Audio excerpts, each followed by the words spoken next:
America has spoken and we have a new president-elect. See how those on campus are recovering from a harsh election cycle. And our own Cyrus Allen investigates how safe CU Boulder dorms really are when it comes to theft. And Colorado soccer is in the NCAA tournament once again. Don't go anywhere.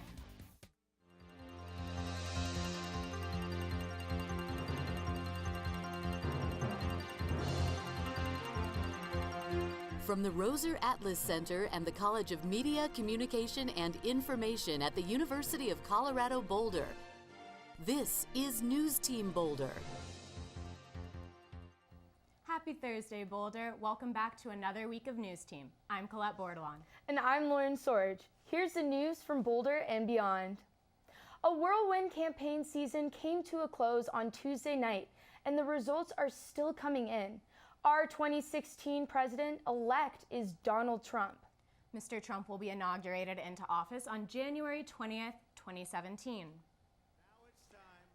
Our country saw deep division throughout this election that persists beyond the results. President-elect Trump told citizens in his victory address that he plans to be a president for all the people. Much of his plan as president directly contradicts the work of his predecessor, Barack Obama. Economists and political analysis alike are turning their attention to Trump's potential Supreme Court appointments and whether he will repeal Obama's executive orders. Let's take a look at the final electoral college map. This one is from the New York Times. President-elect Trump reached 279 votes, winning the majority over Hillary Clinton's 228. When Trump won key battleground states like Florida with 29 electoral college votes, he effectively cracked Clinton's blue coastal walls to gain and maintain the lead. The Rust Belt also surprised many pollsters and analysts, with states like Michigan, Pennsylvania, and Wisconsin going red. For example, Wisconsin has not voted for a Republican president since electing Ronald Reagan in 1984. Even though the Electoral College rendered Mr. Trump as presidential-elect, Hillary Clinton is still winning the popular vote as final counts come in. She is one of 5 presidential nominees who have won the popular vote without becoming president, and is the second Democratic nominee in the last 5 elections to experience this. Al Gore was the last to have this happen in 2000 against President George W. Bush. The results confused and surprised many voters this year, who now seek to understand our electoral system a little better. Our own Hallie Jones has more on the electorate and its strengths and weaknesses. This week, people were standing in line right here at the University Memorial Center to cast their votes for the 2016 election. As we know by now, Donald Trump is the president-elect. According to CNN, Donald Trump received 290 electoral votes, while Hillary Clinton received only 232 votes. On its face, it looks like Trump won fair and square, but when you look at the popular votes, things get a little confusing. Clinton won the popular vote by about 300,000 votes. Many, though, are upset that the popular votes were not enough to gain her the presidency and would like to see a change in the system. I think if you win the popular vote, then that should count more than like a few elite people saying that they represent your vote. Some want to eliminate it altogether. I think that we should eliminate the Electoral College. I think that for a vast majority of Americans to vote for a candidate and for them not to win the presidency is kind of a travesty. Others, though, don't think there is a better alternative. I think that the system is okay the way it is. I wouldn't advocate for a change. I talked to a political science professor at CU to see what she had to say on the subject. It would really need to happen at the national level, and I think that that's the only way that it would actually happen, is that it would need to be everybody and it would need to apply to everyone rather than a state-by-state basis, but that's highly unlikely, right? This election seems to have highlighted potential problems with the Electoral College and our democratic system. We'll have to see how this will affect other elections in the future. Hallie Jones, News Team Boulder. Thank you, Hallie. As we move to understand and analyze these election results and what they mean for America, many groups in Colorado and beyond are already protesting a Trump presidency. Boulder High School students started a trend in our own city after walking out of their classes at 10 a.m. yesterday. The students paraded around Boulder to showcase their disapproval of the quote, "the hate that Trump spreads," unquote. Outside of Boulder County, campaign divisions appear to have widened as thousands of demonstrators across the country are protesting his surprise victory.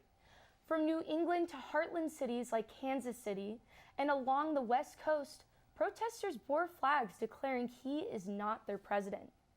These protests will continue today and through the weekend. One is scheduled on Pearl Street Mall in Boulder tonight.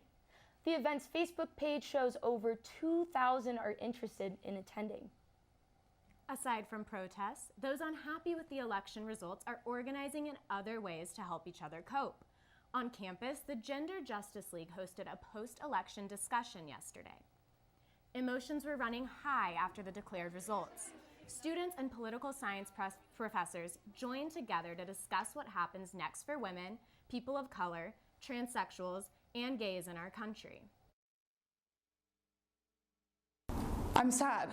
I'm sad because personally, interpersonally, I'm greatly affected by it. I'm a queer woman, and a lot of my friends are, and a lot of my friends are minorities.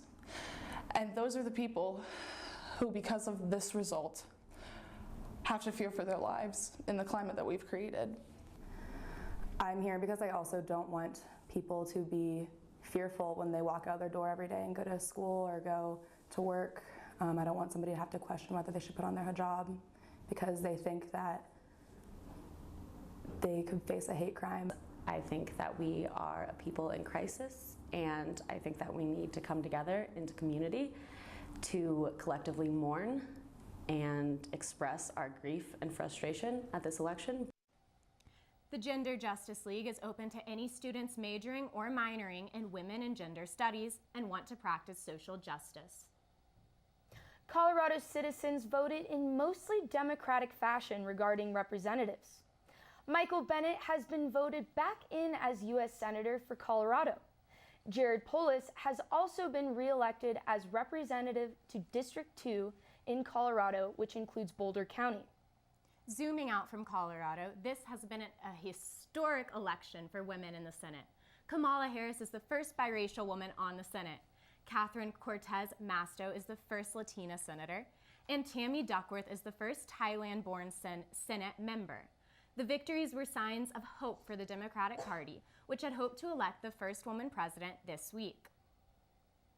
Here are the official results regarding Colorado's proposed amendments. Amendment 69, a proposed single-payer healthcare system for Colorado, did not pass an 8-20 majority. Amendment 70, set to raise state minimum wage to $12 by 2020, did pass with 54% approval. Amendment 71 did pass with 57% approval, and it imposes stricter requirements in creating ballot measures. Amendment 72 did not pass. It would have increased tobacco taxes. Amendment T and U did not pass. T received 51% disapproval. 57% voted against Amendment U. All three propositions on the Colorado ballot passed. Proposition 106, which allows voluntary euthanasia for terminally ill patients, passed with 65% of the vote. 107 received 64% of the vote, which will reinstate open primary elections in Colorado. Proposition 108 passed 52% to 48%, which will allow unaffiliated voters to vote in these primaries. In Boulder ballot measure 2H passed to impose a sugary drink tax. Question 2I, which deals with clarifying the blue line for water rights in Boulder County, passed overwhelmingly. City council members were approved to receive benefits, but term limit for those council members were also approved. District attorney term limits were not. Tax extensions for open space and sustainability were both approved by Boulder County voters.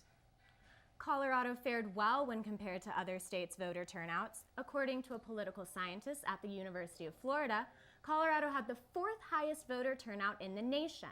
Some consider this to be a result of Colorado's voter system and mail-in ballot option. This year, around 2 million Coloradans cast their ballots, compared to the 1.8 million who voted in 2010. Republican Heidi Ganahl won the seat on University of Colorado's Board of Regents. Ganal had 52% of the vote to replace Republican Steve Bosley. The Republicans retained control of the board with a one-vote majority. Enough election talk. Coming up after the break on News Team Boulder, we have the victim in the Austin Wilkerson rape case has come forward to speak. And later, News Team Cyrus Allen investigates safety and theft in CU Boulder dorm buildings. Are they really a secure place for students and their belongings?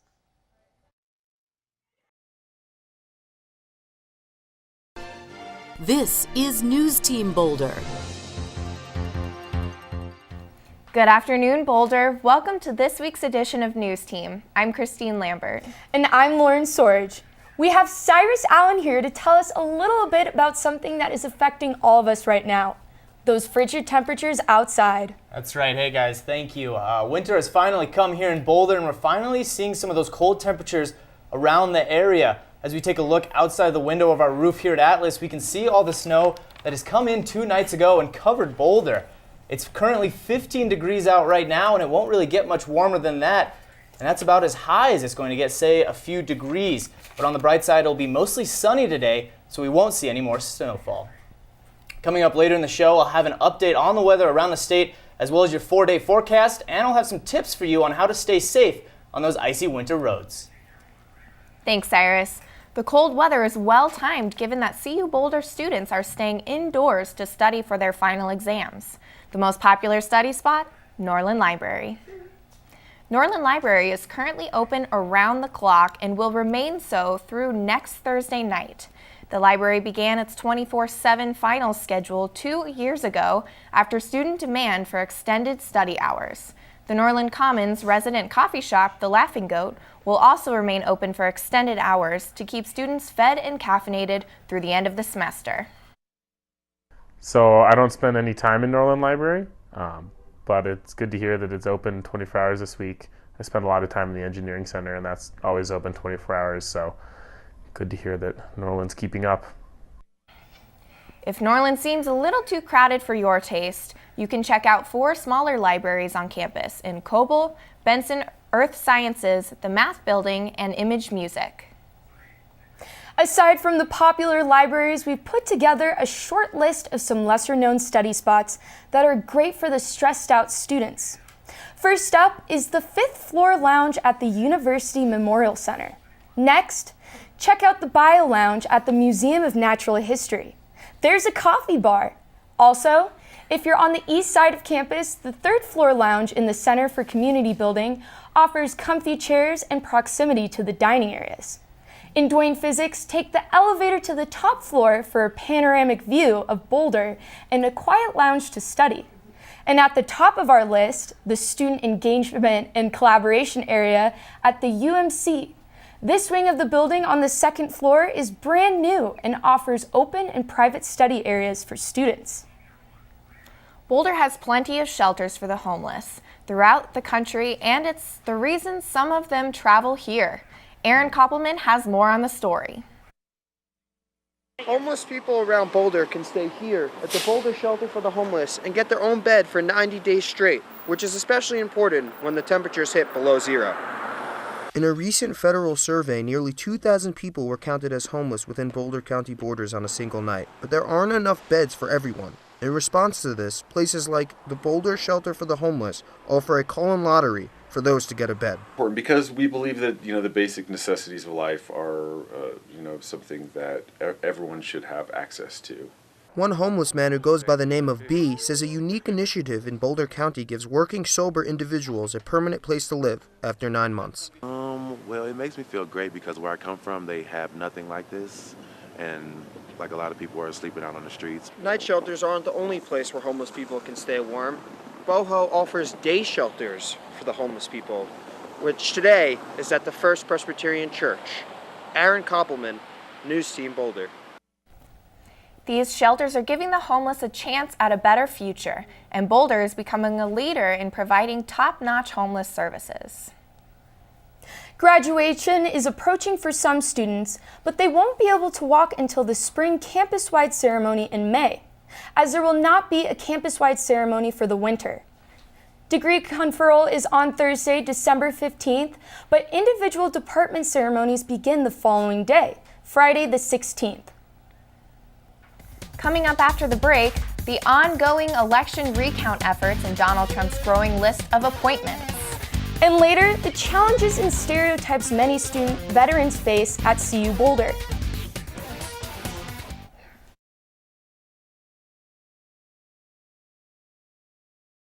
I covered a story on a Boulder mainstay that, as of yesterday, comes with a twist.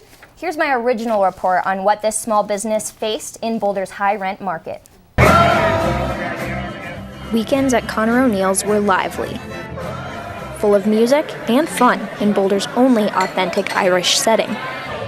Sunday's jam session was the last Boulder patrons would see, marking the end of an era for this Pearl Street staple.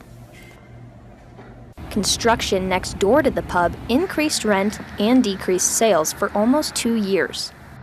I'm super bummed that Connor's is closed. It was one of my favorite places to go in Boulder, and I'm sad that they're closed, but I guess we'll see what's gonna come up in its footsteps. WW Reynolds, which owns the pub's building, constructed a 3-story office building next door. The project caused O'Neill's to close its patio and back room, about half the pub's space, for 2 summers. Sales didn't bounce back enough to stay afloat. After 17 years, it just became extremely difficult to make any kind of money, and when you factored in rent, it was just impossible. And that's as I said to you, that's what you kind of sign up for when you decide to work for yourself. Rent for the space increased by $4,500 per month due to an increase in rent and property taxes combined. The staff says the brunt of business came from the weekend college crowd before construction started. During that project, those students that used to frequent the pub graduated, and new students are finding it really hard to find due to these office buildings that now exist next door and the pub's location off of the walking mall. There's no word on what might fill the void left behind by a staple like Connor O'Neill's, but the cost of running a business is also having to deal with its loss. Jordyn Siemens, News Team Boulder. And as the luck of the Irish would have it, that void will be filled by Connor O'Neill's itself. The pub announced via Twitter yesterday that they will indeed reopen in the next week. Students living in Boulder have to get crafty. One solution to high costs? Cooperative housing. Stephen Williams, a graduate student at CU Boulder, thrives in one of Boulder's co-ops, but might not have that chance in a traditional situation. In terms of my studentness, is that it was a necessity. I couldn't afford to live here without it. Williams has gone the conventional route before, paying rent with roommates and getting by. He prefers the co-op and sees it as more than just a place to sleep. A lot of us here are engaged in some sort of activism or some sort of social project. Co-op residents also take community to the next level through stewardship, sharing responsibilities, and working to cut costs like food to as low as $1 a day. This place gives something to me, but I can also bring something to this space and contribute in my own way. Despite high interest in co-ops, only 4 are actually legal in Boulder. Now, Boulder's occupancy limits call for no more than 3 unrelated people in a house together. So it's not just people in co-ops who are living illegally. A lot of students in Boulder are in the same situation. Typically with over-occupancy, we would see probably about a week that the city would give students to kind of find new places to live, and then they might look at ticketing or something like that. City Council is working on regulating co-ops to provide options for low-income housing, but the proposed measure is highly controversial. I think there are some legitimate concerns, but I think that a lot of the opposition to the co-op ordinance comes from private property interests. A room in Boulder costs $1,400 on average, a tough price tag for most. Boulder right now is a really competitive market, and the Denver metro area is really competitive. It really puts a lot of upward pressure on that rent price because the demand is so high, and unfortunately we haven't seen the supply side also come up. With the ordinance, between 20 and 50 co-ops could legally fit in every neighborhood. Though many already exist illegally, Boulder residents fear that legality could lead to overcrowding. What I would like to see in terms of a working ordinance is an ordinance that seems to reflect the experiences and the opinions of the people who live in co-ops. In efforts to compromise, the proposal will set occupancy limits in co-ops and require them to be at least 500 feet from each other. It's not a perfect solution, but those like Stephen would rather have imperfection than no progress at all. Jordyn Siemens, News Team Boulder. After a year of waiting, Colorado basketball senior guard Derek White will finally make his Division I debut next week. I spoke to him about his road to Boulder and the season ahead. Tad Boyle has high standards for his Colorado guards. He wants speed, high basketball IQ, and size to top it off. Senior transfer Derek White fits the bill, but it wasn't always that way. It was always a dream to play here, but when nobody talks to you from here or no D1 schools talk to you, you really just look at your next best option, which was UCCS. White graduated from Legend High School, nowhere near the size Division I coaches like Boyle want. 30 pounds and 4 inches later, Boyle had White back in his sights. And that's when Coach Billups and Coach Boyle called me, so that's when the relationship started, and I liked what they had to say, and it was a perfect fit. The decision to recruit White is shaping up to be a signature one in Colorado's success this year. Derek White, wish we would have had him for 4 years rather than just the one, but we'll take the one. He's pretty special. But why transfer now as a senior? Transfers are required to sit out for a full season, which could be seen as a disadvantage in pro-level recruiting or academics. But for White, this didn't matter. He made his time off an advantage.